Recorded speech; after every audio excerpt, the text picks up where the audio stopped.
Shaniin saamicha irratti bobbaatee jirti. Abbaa Shaniin abdii kutattee jirtu uummata nagaa ajjeesuu irratti xiyyeeffatteetti. Kunis saamichaaf jecha lubbuu lammiilee nagaa balleessaa akka jiranidha. Shaniin kanan dura ajaja marroo dirbaaf waahillaan isaan saamicha Oromiyaa mara keessatti raawwachaa turanii jiru. Yeroo ammaan kana marroon maallaqaa miseensi Shanii saamuun fiduu harkaa fudhachuun kan dhuunfaa godhachuusaa gatii miseensaa sana aarsee jiruuf yeroo ammaan kana marroon maallaqa miseensi Shanii saamuun fiduu harkaa fudhachuun kan dhuunfaa godhachuun miseensa sanaa aarsee waan jiruuf dhuunfaan miseensi Shanii dhuunfaan ijaaramtee naannootti uummaticha saamuun lubbuu nagaa galaafachaa jirti. Kanumaan wal qabatee ajjechaan hojjettoota baankii gamtaa Oromiyaa irratti Shaniin raawwatamee dallansuu guddaa uume. Ajjechaan kun aanaa mulootti hojjettoota kanarratti akka raawwatamee dhagahamee jira. Hojjettoonni kunneen magaalaa hojja duree irraa maallaqa qabatanii gara magaalaa Caancoo deemaa osoo jiranii aanaa sulultaatti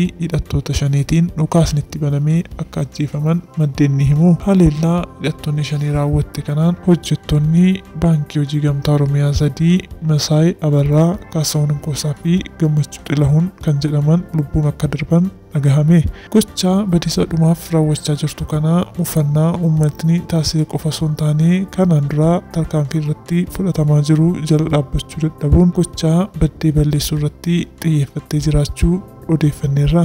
Kanaaf uummatni raayyaa ittisaa cina hiriiruun bakka argama ishee balleessuun irra jiraata. Uffannaa uummatni Shanii irratti taasisee jiru kunis daraan naasuu itti uumee waan jiruuf qe'ee fi naannoo keessan daraan tikfachaa hawaasni balaaleffannaa isaas ibsachuu qaban dhaamsa keenya guyyaa har'aatii. Egaa jaallatamtootaa fi maatiiwwan keenya odeeffannoo wayitaawoo qabannee asumarraan golomnaa yeroo gaarii qabadhaa.